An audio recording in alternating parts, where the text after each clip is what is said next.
और इस वक्त की सबसे बड़ी खबर आपको दे दें, पाकिस्तान को $1 बिलियन का लोन मंजूर कर लिया गया है। तो आईएमएफ के एग्जीक्यूटिव बोर्ड ने ये लोन मंजूर किया है। हिंदुस्तान ने हालांकि इसकी पुरजोर मुखालिफत की थी।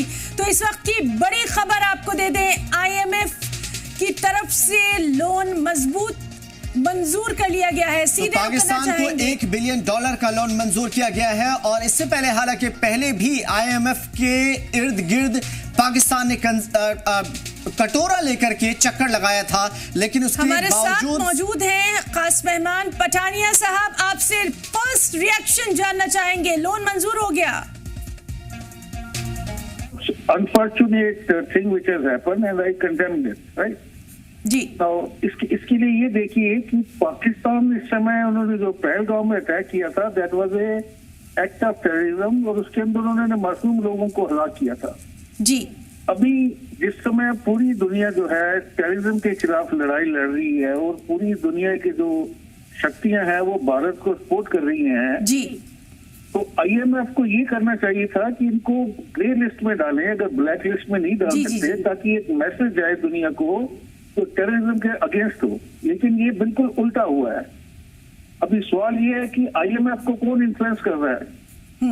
तो जहां तक मेरी सोच है, ये बड़ा ही खराब डिसीजन है जिससे पाकिस्तान एम्बोल्डन हो जाएगा। अभी आपने देखा होगा कि जिस तरीके से वो लगातार सीज फायर वायलेशन करके सिविलियन को कैजुअल्टी बना रहे हैं, और खासकर पुंछ में बहुत ज्यादा हमारे लोग जो है वो पठानिया साहब, जिस तरीके से आईएमएफ ने ये लोन मंजूर किया है, साफ तौर पे ये समझा जा सकता है कि पर्दे के पीछे भी कोई है जो ये जंग चाहता है और पाकिस्तान की जानिब से इस तरह की दहशतगर्दाना हमला चाहता है। बिल्कुल, this is I would call it कि टेररिज्म इज बीइंग एनकरेज्ड। अभी मैं कुछ क्या लगा सकता हूँ, देखिए इसके अंदर जो आईएमएफ को कंट्रोल कौन करता है वो है यूएसए जी। और यूएसए जो एक ऐसा नेशन है कि उसके ऊपर आप विश्वास नहीं कर सकते हैं। वो क्या करेगा, क्यों नहीं करेगा, वो अपनी वेपन लॉबी के इन्फ्लुएंस में अपने आर्मामेंट बेचने के लिए किसी भी हद तक जा सकता है। तो ये बाकी देशों को भी नोटिस करना चाहिए, बिल्कुल नोटिस करना चाहिए। बिल्कुल पठानिया साहब, एक और अहम पॉइंट यहाँ आपसे समझने की कोशिश करेंगे। हम सभी, पूरी दुनिया जानती है कि इन पैसों का इस्तेमाल जो है वो दहशतगर्द की सरगर्मियों को बढ़ावा देने के लिए होता है। उसके बावजूद ये लोन मंजूर किया गया। हिंदुस्तान की तरफ से सख्त मुखालिफत की जाती रही। देखिए ये इश्यू जो है भारतीय गवर्नमेंट को डिप्लोमेटिक लेवल पे लेके जाना चाहिए, क्योंकि इस समय जबकि हम लोग जंग चल रही है, इस समय ये हम वेट नहीं कर रहे, जंग शुरू हो चुकी है, और जंग की हालात में पाकिस्तान जैसी कंट्री जिनका टोटल फॉरेन रिजर्व $15 बिलियन है, तो उनको ये शय दी जा रही है और इस पैसे से ये लोग वेपन खरीदेंगे और उस वेपन को इंडिया के अगेंस्ट यूज करेंगे। तो इसके बाद सर भारत का रुख क्या हो सकता है, क्योंकि $1 बिलियन और जाहिर है कि $1 बिलियन किसी भी बड़ी जंग को भड़काने के लिए काफी है। तो भारत का अगला कदम क्या होना चाहिए, क्या कुछ हो सकता है? देखिए भारत को ये जो इंटरनेशनल कम्युनिटी है उनको कॉन्फिडेंस में लेना पड़ेगा और ये कोशिश करनी पड़ेगी कि आईएमएफ के ऊपर दबाव डाला जाए कि वो इसको दोबारा ग्रे लिस्ट में डाले, क्योंकि ये लड़ाई टेररिज्म की भारत की नहीं है, ये पूरी दुनिया की लड़ाई है।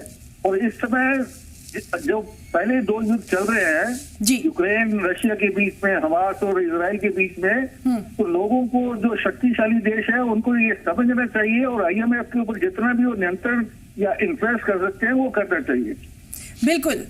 तो आईएमएफ के एग्जीक्यूटिव बोर्ड ने जिस तरीके से $1 बिलियन मंजूर किया है, हालांकि हिंदुस्तान की इसकी पुरजोर मुखालिफत की थी, लेकिन उसके बावजूद पाकिस्तान को ये पैसा दिया गया है। तो साफ तौर पे, और आज भी हमने देखा कि तुर्की की ड्रोन्स जो इस्तेमाल हुए थे, हालांकि उसे फोड़ दिए गए, लेकिन उसके बावजूद कहीं ना कहीं वर्ल्ड ऑर्डर या दुनिया के कई सारे ऐसे ममालिक हैं जो पाकिस्तान की बैकबोन के तौर पर देखे जा सकते हैं, और एक बड़ा पैसा अब पाकिस्तान के झोले में आ रहा है। देखिए चाइना और टर्की खुल के सामने आ चुके हैं। इसके साथ ही छोटा सा मुल्क है अजरबैजान, वो भी पाकिस्तान को पूरी तरह से सपोर्ट कर रहा है।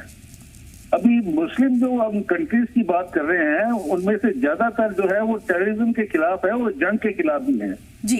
लेकिन ये कौन वहां पे बैठा हुआ है, who is in the decision making thing, मैं तो ये भी रिकमेंड करूंगा कि ये इशू जो है यूएन सिक्योरिटी काउंसिल के अंदर लाया जाए जी, क्योंकि ये जो इशू है ये देश की सिक्योरिटी के साथ कंसर्न है और टेररिज्म को बढ़ावा दे रहा है।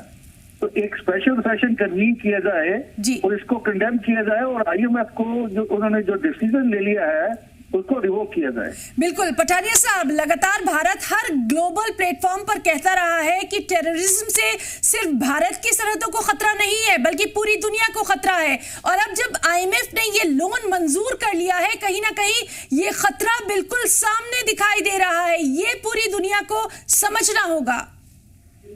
आप बिल्कुल हिना जी बिल्कुल ठीक कह रही हैं आप। Let's hope that wise sales prevail over these influencing country and they tell IMF की उसको रोकें, क्योंकि इसका जो नुकसान है वो एक इंसानियत को भुगतना पड़ेगा, क्योंकि ये लोग इससे वेपन आर्मामेंट और दुनिया भर के मिसाइल अभी ड्रोन देखिए लगातार ये दाग रहे हैं। बिल्कुल बिल्कुल एसएस पठानिया साहब, बेहद अहम मालूमात के लिए आपका बहुत बहुत हम यहाँ पर शुक्रिया अदा करना चाहेंगे। जिस तरह